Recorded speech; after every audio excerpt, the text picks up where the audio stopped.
बिस्मिल्लाहिर्रहमानिर्रहीम। सोच और फिक्र के नए जाविये, नए अंदाज। इस्लामी निज़ाम सेहत के साथ अल्लाह हेल्थ सिस्टम में आपका मेज़बान, आपका तबीब, आपका मौलिज, हर्बलिस्ट, नेचुरोपैथिक डॉक्टर जमील मेहरवी आपको खुशामदीद कहता है। आज दोस्तों बस्मे मेहरवी में आपसे जो बात होने जा रही है वो है हमारे यहाँ दिल के इमराज। और तकरीबन हर साल जो है वो 20 मिलियन अमवात जो है उसकी वजह बन रहा है हमारा हार्ट के जो मसाइल हैं, हमारे दिल के जो इमराज हैं। और ये इतनी तेजी से क्यों बढ़ रहे हैं, क्यों फैल रहे हैं और हमें इसके लिए क्या करना चाहिए, इस पे आज बस्मे मेहरवी से आपसे इंशाअल्लाह इसमें बड़ी खूबसूरत और डिटेल के साथ इसमें आपसे बात होगी। तो आइए बिला तमहीद दोस्तों चलते हैं हम अपने वीडियो लेक्चर की जानिब। दिल के इमराज। हर साल तकरीबन 20 मिलियन अमवात की वजह जो है वो है दिल के इमराज। दिल के इमराज का ताल्लुक दिल और जिस्म की शरियानों से है। मर्ज इंतहाई खतरनाक भी हो सकता है लेकिन इनसे बचाव और इलाज जो है वो मुमकिन है। दिल बगैर रुके पैदाइश से मौत तक धड़कता रहता है। दिल के मुसलसल पंप करने से ही खून दिल के बाएं हिस्से से निकलकर शरियानों के जरिए तमाम जिस्म में पहुंचता है, फिर वापस दिल की तरफ आता है और दिल के दाएं हिस्से में दाखिल हो जाता है। यहाँ से खून फेफड़ों में जाता है जहां उसमें ऑक्सीजन शामिल हो जाती है।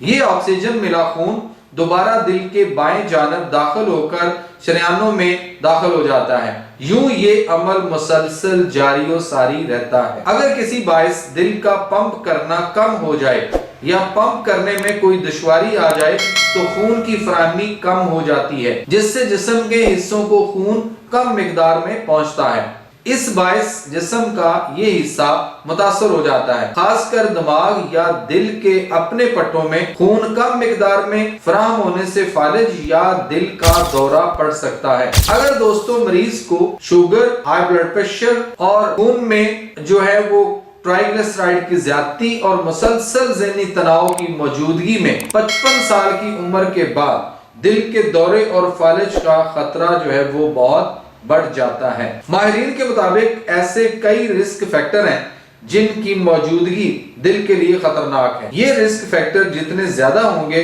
खतरा उतना ही ज्यादा होगा। तो दोस्तों आइए देखते हैं कि जो ये हार्ट प्रॉब्लम है या दिल के जो इमराज हैं इसमें ऐसे कौन कौन से रिस्क फैक्टर हैं जो कि हमारे लिए जानना सबके लिए बहुत जरूरी है। इसमें नंबर 1 है शुगर, फिर नंबर 2 है हाई ब्लड प्रेशर और फिर है ट्राइग्लिसराइड की ज्यादती, उसके बाद तंबाकू और शराब नोशी, उसके बाद मोटापा और मुरगन गजा यानी जो हमारे यहाँ fast food, junk food, frozen food और ये बाजारी चटपटे मुरगन गजाएं जो हम खाते हैं। इसी तरह से वर्जिश और उसके साथ चहलकदमी की कमी, यानी हमारे यहाँ चहलकदमी जो है वो बहुत काफी हद तक जो है वो कम हो चुकी हुई है, जो कि जब से उबर करीम और मुख्तलिफ किस्म के ऑटो रिक्शा, मोटर बाइक्स और मुख्तलिफ चीजें आई तो दोस्तों हमने बिल्कुल अपने डोर स्टेप पे ये सारी चीजें एक क्लिक के ऊपर हम मंगवा लेते हैं। जबकि इससे पहले ये होता था कि हम कहते थे कि चलें घर से बाहर चलते हैं, वहां बस स्टॉप तक चलते हैं, रोड पे चलते हैं, वहां से कोई ऑटो मिलेगा, कोई टैक्सी मिलेगी, कुछ इस तरह होगा, नहीं तो कोई बस पकड़ेंगे तो हमें घर से बाहर अपने मोहल्लों से गुजरकर वहां तक आना पड़ता था। और अब हमने बिल्कुल हर चीज अपने डोर स्टेप पे, और जिनके पास अपनी गाड़ियां या अपनी जाती सवारी है उनका तो क्या ही कहना है कि वो घर के अंदर से उस पे बैठते हैं और जिधर भी चले जाते हैं। कोई काम हमारा जो है वो अपनी टांगों पे हम नहीं कर रहे, चहलकदमी की कमी है, यानी हम वर्जिश नहीं करते, वर्जिश का बहुत ज्यादा फुकदान है और जो हमारी हेल्थी एक्टिविटी थी वो सारी खत्म हो गई। अब तो हमने बहुत सारी जो चीजें गेम्स हैं मुख्तलिफ, वो पहले हम पार्क्स में जाकर, ग्राउंड्स में जाकर हम खेला करते थे, अब वो हम बैठकर मोबाइल के ऊपर या लैपटॉप पे या हम अपने कंप्यूटर पे सिस्टम पे बैठकर खेल रहे होते हैं। तो इन चीजों की वजह से भी हमारे बहुत ज्यादा मसाइल जो है वो हमारे बड़े हैं। इसी तरह खानदान या खून के रिश्तों में दिल के इमराज, फिर मुसलसल ज़हनी तनाव, ज्यादा तर बैठ कर काम करने की रूटीन। अब हम आ जाते हैं दोस्तों के ये जो अमराज हैं कल्ब के यानी दिल के जो अमराज हैं, इनकी इलामात क्या होती हैं, हमें कैसे पता चलेगा? क्या ऐसी इलामात, ऐसे सिम्टम्स होंगे कि हमें अपना थोड़ा सा दिल और उसके मायने के लिए हमें कुछ ना कुछ उसका ख्याल करना पड़ेगा। इमराज कल्ब की तमाम इलामात आम अफराद में नहीं पाई जाती, अलबत्ता 3-4 वाज़े इलामात जरूर मौजूद होती हैं। नंबर 1 होता है सीने पर बोझ। नंबर 2 सीने की दरमियानी हड्डी के बिल्कुल नीचे दर्द या बोझ या दबाव या जकड़े जाने की कैफियत। फिर है भारी चीज के सीने पर रखे जाने की कैफियत। कुछ अफराद में जलन जैसी कैफियत जो है वो भी पाई जाती है। बाएं बाजू या बाएं कंधे या बाएं जबड़े या गर्दन के जानब दर्द, बाएं जानब दर्द मामूली से शदीद नोयत का मुसलसल और बतदरीज बढ़ता है। उसके बाद है कि अंजाइना का दर्द कुछ देर आराम करने पर रुक जाता है, काम करने सीढ़ियां चढ़ने पर बढ़ जाता है, अलबत्ता आराम करने पर रुक जाता है। दिल के दौरे में दर्द बगैर रुके जारी रहता है। दिल के दौरे में सर चकराना या सर का भारीपन हो सकता है। मुसलसल खुश्क खांसी, सीने में सीटी जैसी आवाज हार्ट फेलियर की निशानी है।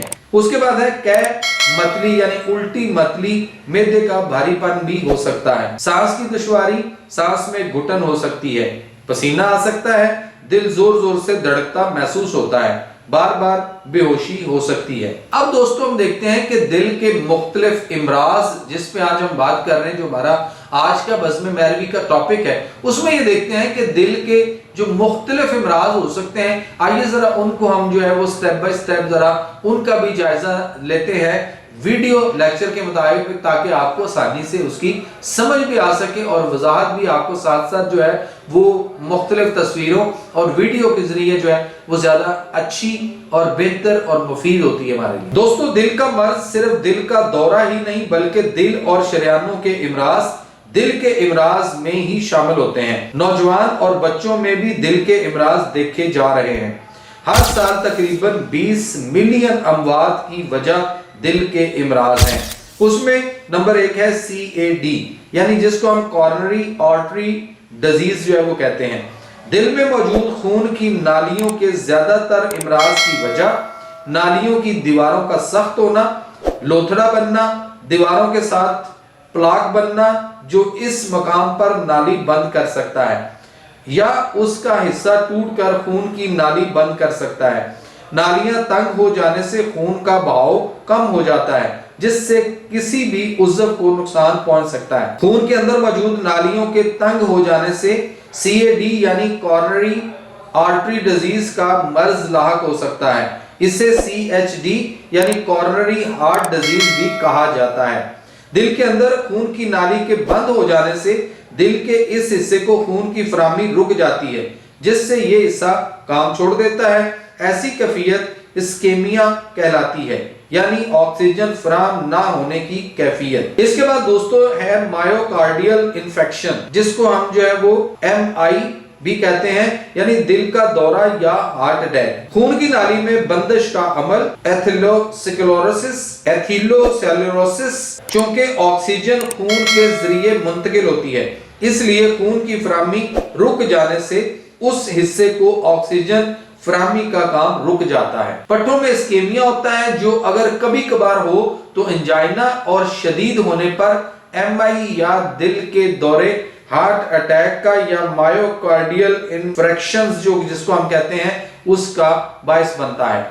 ज्यादातर अफराद में नालियों के तंग होने से भी इलामात पैदा नहीं होती, न ही ये असर ECG में नुमाया होता है। इसीलिए ऐसे अफराद में अचानक दिल का दौरा पड़ता है। दिल के अंदर क्योंकि बारीक नालियों का एक जाल बिछा होता है इसलिए अगर ये एक नाली भी बंदिश में आ जाए तो इर्द गिर्द की बारीक या छोटी नालियों से खून की मुतबादल फराहमी जारी रहती है जिसके बायस फौरी दिल का दौरा नहीं पड़ता। जब तक खून की नालियों के एक दूसरे की मदद जारी रहे तब तक दिल का दौरा नहीं पड़ता।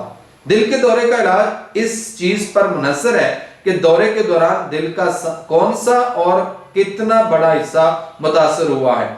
माहिरीन कल्ब का कहना है कि बाज़ औक़ात नालियों की तंगी के बगैर भी नालियों में अचानक बंदिश या रुकावट आ जाती है جسے سٹینوسس کہا جاتا ہے، یہ بھی دل کے دورے کا باعث بنتی ہے۔ دل کا دھڑکنا بند کرنا کارڈیک اریسٹ ہے۔ دل کی دھڑکن کو مسلسل جاری رکھنے کے لیے دل کے اندر ایک برقی نظام ہے جس کا لگاتار اور مسلسل جاری کرنٹ دل کی دھڑکن کو جاری رکھتا ہے۔ اس برقی سسٹم کے بند ہو جانے سے دل کی دھڑکن رک جاتی ہے، دل کام کرنا بند کر دیتا ہے۔ دل کی دھڑکن کو جاری رکھنے کے لیے سی پی آر جو ہے وہ کیا جاتا ہے۔ اس کے بعد دوستو ہے ہارٹ فیلئر۔ ہارٹ فیلئر کو اکثر دل کا بند ہونا یا دل کا رک جانا سمجھا جاتا ہے، جبکہ ہارٹ فیلئر سے مراد دل کا پوری طاقت سے پمپ نہ کرنا، دل کے فیل کا ناکافی ہونا یا دل کی دھڑکن کا اتنا کمزور ہونا ہے کہ دل سے پوری مقدار اور وقت میں خون باہر نہ جا سکے، جس سے جسم میں خون کی گردش سست ہو جاتی ہے۔ حقیقت میں دل کا کوئی ایک حصہ دایاں یا بایاں اور بعض اوقات دونوں حصے کمزور پڑ جاتے ہیں، جس سے دل اپنا کام اتنی طاقت سے نہیں کر پاتا جس طرح اسے کرنا چاہیے۔ دل کے پمپ کرنے کی صلاحیت کم ہو جاتی ہے۔ اس سے کئی طرح کی علامات ظاہر ہوتی ہیں، جیسا کہ سانس میں دشواری، تھکن، سیڑھیاں چڑھنے، تیز چلنے پر سانس پھولنا، سانس لینے کے ساتھ ہلکی سی سیٹی جیسی آواز، پیروں ٹخنوں پر سوج، مسلسل خشک کھانسی، وزن میں زیادتی، بھوک کی کمی، بجھل پن، بیزاری، بھولنے کی عادت، دل کی تیز دھڑکن وغیرہ۔ اس کے بعد دوستو ہے اریتھمیا۔ دل کی دھڑکن کی بے ترتیبی یا بے قاعدگی کو اریتھمیا کہا جاتا ہے۔ دل کی سست، بہت تیز، بے قاعدہ، بے ربط دھڑکن کسی نہ کسی صورت نقصان دہ ہوتی ہے۔ طب نبوی اور طب قرآنی یا جو ہماری ایسٹرن میڈیسن ہے اس کے ذریعے کنٹرول کرنا جو ہے وہ بہت ممکن ہے۔ ہائپرٹینشن یا ہائی بلڈ پریشر یا بلند فشار خون دراصل بڑا ہوا خون کا دباؤ ہے۔ دل کی ہر دھڑکن کے ساتھ دل خون کو رگوں میں پمپ کرتا ہے، جیسے دل کے حصوں میں خون دل کے اندر موجود شریانوں میں پمپ ہوتا ہے۔ بالکل اسی طرح ہر دھڑکن کے ساتھ جسم کی تمام خون کی نالیوں میں بھی خون کی گردش ہوتی ہے اور یوں خون رواں دواں رہتا ہے۔ جس طاقت اور پریشر کے ساتھ دل خون کو دھکیلتا ہے اسے بلڈ پریشر کہا جاتا ہے۔ بلڈ پریشر دو طرح کا ہوتا ہے۔ دل کے دھڑکنے پر باہر جانے والے خون کا پریشر سسٹولک کہلاتا ہے، جسے عام زبان میں اوپر والا بلڈ پریشر کہا جاتا ہے۔ اس کا لیول وہ عمر جمع 100 کے مطابق جو ہے وہ ہونا چاہیے، یعنی اگر عمر جو ہے وہ 20 سال ہے تو پھر اس کا لیول جو ہے وہ 120 بنتا ہے۔ دو دھڑکنوں کے درمیان دل کے پٹھوں کے آرام یا ریلیکس کرنے پر خون واپس دل کے دائیں حصے میں داخل ہوتا ہے۔ اسی وقت جسم کی تمام نالیاں پھیلتی یا ریلیکس کرتی ہیں، جس سے خون واپس آنے والی نالیوں وینز میں آگے بڑھتا ہے۔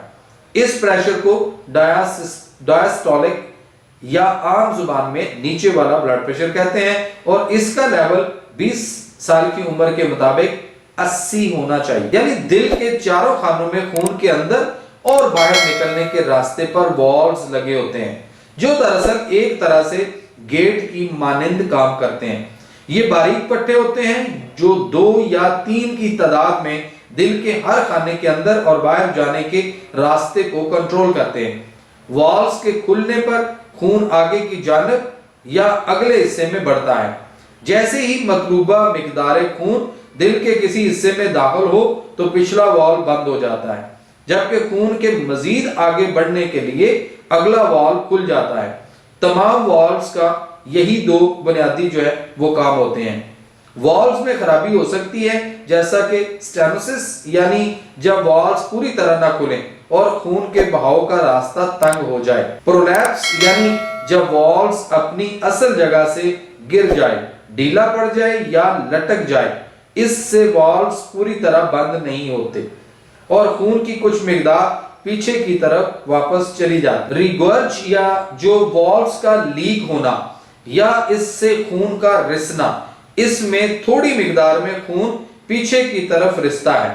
دل کو عام حالت کی نسبت تھوڑا زیادہ زور لگا کر پمپ کرنا پڑتا ہے، جو دل پر اضافی بوجھ ڈالتا ہے۔ اکثر بچوں میں بچپن میں شدید بخار، جس کو ہم رومیٹک فیور ہونے سے جوانی میں والوز کی خرابی ہو جاتی ہے۔ تو دوستو یہ تھا آج کا ہمارا بزم مہروی، اور اس کے اندر یہ ہم نے ایک جو ہے وہ چھوٹی سی نشست رکھی جس میں ہم نے آپ کو دل کے مختلف امراض اور اس کی وجہ سے پوری دنیا میں اس وقت جو ہے وہ 20 ملین سے زائد جو ہے وہ اموات ہوتی ہیں، اس کو آج ہم نے ایک تھوڑا سا ڈسکس کیا، چونکہ ویڈیو جو ہے وہ زیادہ لمبی نہ ہو جائے، ہمیں آپ کے بھی وقت اور کام اور اس کی نوعیت کے مطابق ہم نے اس کا جو ہے وہ حصہ ایک جو ہے وہ آج ہم نے مکمل کیا۔ انشاءاللہ یہ سلسلہ مزید ابھی آگے جاری و ساری رہے گا۔ تو اس کے ساتھ ہی اپنے میزبان، اپنے طبیب، اپنے معالج، ہربلسٹ نیچروپیتھک ڈاکٹر جمیل مہروی کو بزم مہروی میں اجازت دیں۔ لیکن آخر پہ ایک بات آپ سے کرتا چلوں دوستو، دل کے جتنے بھی امراض ہیں اور ان کے اندر جو بھی خرابی ہیں، یہ ساری کی ساری قابل علاج ہیں، اور ان کا 100% جو ہے وہ اللہ تعالیٰ کے نظام صحت میں، طب نبوی میں جو ہے وہ ہماری ایسٹرن میڈیسن کے اندر بغیر کسی آپریشن کے، ہارٹ سرجری کے بغیر یا سٹینڈنگ کے بغیر اس کا بہترین علاج موجود ہے۔ آپ نے دیکھا ہے کہ لوگوں نے سٹینڈ ڈلوائے لیکن اس کے باوجود بھی ساری زندگی دوائیاں کھا رہے ہیں، لوگوں نے بائی پاس کروائے آج بھی دوائیاں کھا رہے ہیں، لوگوں نے اوپن ہارٹ سرجری بھی کروائی لیکن اس کے باوجود بھی سالہ سال سے دوائیاں کھا رہے ہیں۔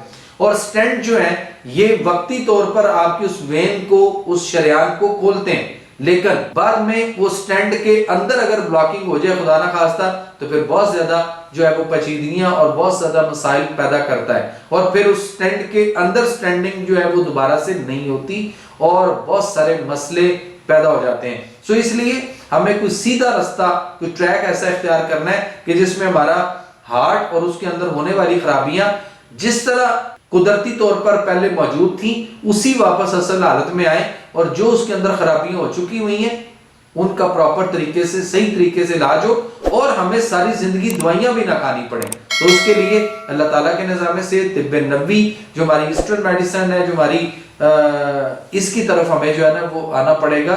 ہم اپنا جو ہے وہ ایشیا کا جو ہمارا طریقہ علاج ہے ایسٹرن، اس کو چھوڑ کر ہم ویسٹرن یعنی مغربی کلچر اور مغربی دوائیوں کو جب سے ہم نے اپنایا ہے، آپ دیکھ لیجئے پھر بڑی تیزی کے ساتھ ساری دوائیاں بھی کھا رہے ہیں اور اس کے باوجود بھی ہمارے گردے جو ہے وہ خراب ہو رہے ہیں۔ اس کے ساتھ ہی اللہ ہم سب کا حامی و ناصر۔